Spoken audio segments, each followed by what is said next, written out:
नमस्कार आप सबको, तहे दिल से नमस्कार। आप हमारे गांव में आए हैं। जैसा कि अभी हमने सुना कि आज से आप इस मुर्गी फार्म को लेके धरने पे बैठ गए हैं।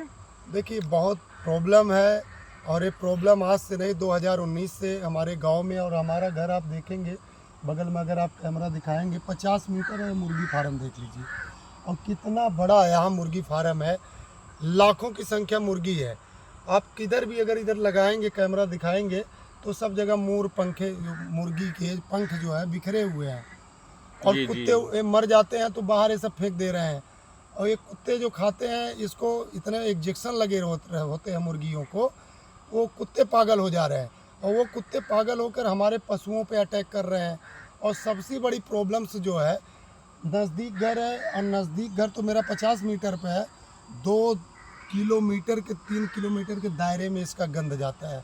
आप अंदाज़ा खुद लगाइए कि कितना बड़ा है। लेकिन कई बार गांव वालों ने भी प्रयास किया, आला अधिकारियों को जानकारी दिया गया, लेकिन कभी भी यहाँ पे उचित कार्रवाई नहीं हुआ। इसीलिए मैंने कहा कि मुझे जौनपुर कानून व्यवस्था पे विश्वास नहीं है। मैं उत्तर प्रदेश सरकार, माननीय मुख्यमंत्री जी को आज लिखित ज्ञापन दिया हूँ। और मैं विश्वास करता हूँ कि अगर गांव वालों को और मुझे अगर इस मुर्गी फार्म से, गंद से अगर निजात दिला सकते हैं तो हमारे उत्तर प्रदेश के सरकार योगी आदित्यनाथ जी ही दिला सकते हैं, क्योंकि हम प्रजा हैं उनके।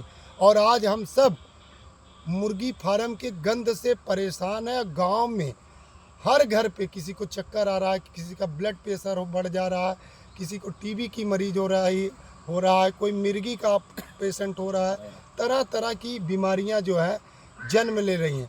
और तरह तरह की मक्खियाँ, एक तो काली मक्खी होती है, एक नीली मक्खी होती है। जहाँ नीली मक्खियाँ बैठती हैं वहाँ कीड़ा जन्म दे देती है। वो हमारे पीने के पानी में बैठ जा रही है, खाने में बैठ जा रही है। फल फ्रूट जो हमारे यहाँ आम है, हम किसान लोग हैं, तो उन चीज़ों पे बैठ जा रहे हैं। और ये वो बैक्टीरिया जो है हमारे गांव के लोगों के खानों के माध्यम से उनके शरीर में जा रहे हैं, जिससे बीमारियां बढ़ रही हैं। मैं सरकार से सीधी सी मांग है, उत्तर प्रदेश सरकार से, कि हमारे गांव से मुर्गी फार्म को कहीं दूर किया जाए। ये आबादी वाला क्षेत्र है। आप किधर भी कैमरा घुमाएंगे आपको 100 मीटर 50 मीटर पे चारों तरफ घनी आबादी वाली बस्ती घर है। तो ये मेरा सीधा सरकार से मांग है। जैसा कुलदीप जी, ये मुर्गी फार्म लगभग 3-4 साल से चल रहा है, तब तक आप कहाँ थे? देखिए, हमें जानकारी थी, लेकिन जानकारी ये थी कि मुर्गी फार्म नहीं बनाया जा रहा है, इसको विद्यालय बनाया जा रहा है। हमें गांव वालों को धोखे में रखा गया है। और शुरुआती दौर पे इतनी गंदगी थी नहीं, गांव वालों ने विरोध नहीं किया। लेकिन समय समय पे आला अधिकारी को, जिला मजिस्ट्रेट को, बक्सा थाने पे गांव के मूल निवासियों द्वारा समय समय पे इसकी मांग रखी गई है कि हम इससे परेशान हैं, इसकी गंध से परेशान हैं। शादी ब्याह होता है हमारे गांव में, कोई भी मेहमान हमारे गांव में आता है तो वो जब यहाँ की गंध से परेशान हो जाता है, पूछता है कि क्या आप सब कोई कार्रवाई की है, सरकार से न्याय मांगे।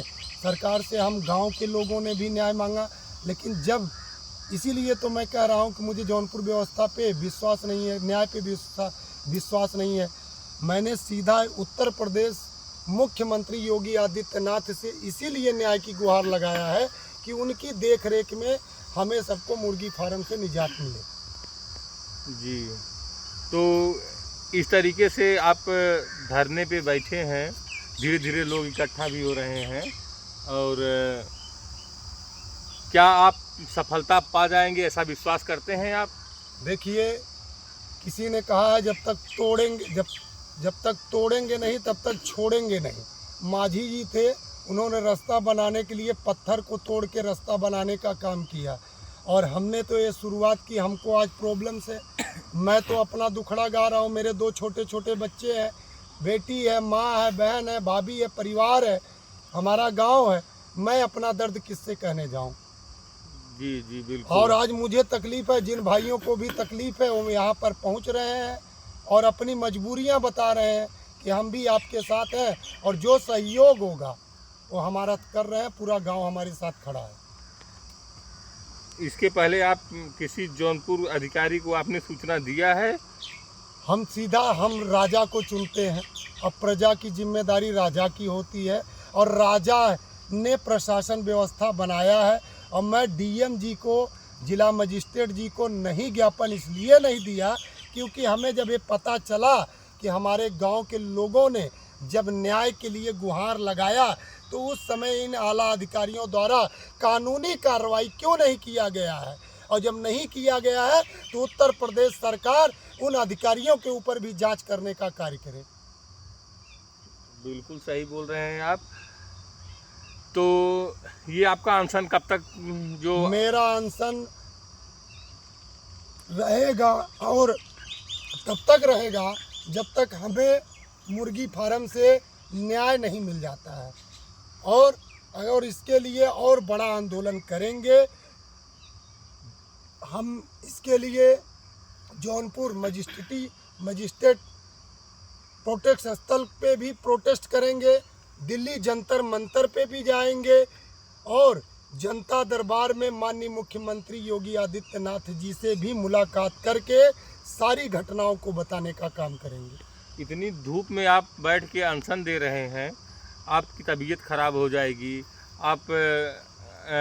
आपको कुछ भी हो सकता है, तो आप जो है कि पानी वगैरह का व्यवस्था कैसे क्या किया करते हैं? सब गांव वालों का प्रेम है, जो चीज़ की आवश्यकता होती है गांव वाले पहुंचा देते हैं। गांव वालों के बेटे हैं, गांव वालों के भाई हैं और अपने लिए और गांव वालों के लिए लड़ रहे हैं। तो पानी तो बहुत छोटी सी बात है। अतिथि देवो भव की हमारी भारत की भूमि है और हम किसान हैं, हम हज़ारों को खिलाना जानते हैं। तो हमें पानी और अन्न के लिए तरसना नहीं होता, हम दूसरों को खिलाते हैं। आपको विश्वास है कि आपको न्याय मिलेगा? हमें पूर्ण रूप से विश्वास है कि हमें न्याय मिलेगा और हमें इसका परिणाम जो है 2018 में हमने देखा था।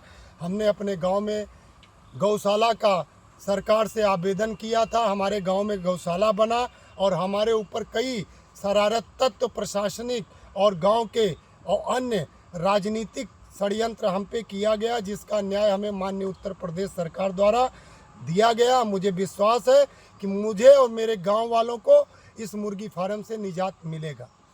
बहुत बहुत धन्यवाद। आपका विश्वास सरकार पे है, ये बहुत अच्छी बात है और हम लोग भी यही कामना करते हैं कि सरकार आपके साथ आके आपकी मदद करे और मुर्गी फार्म बंद करवाए। आप सबका बहुत बहुत धन्यवाद जो आप हमारे गांव में आए हैं, हमारी समस्याओं को आज चैनल के माध्यम से अपने सरकार तक पहुंचाने का और जनता तक पहुंचाने का, आवाम तक पहुंचाने का कार्य करते हैं।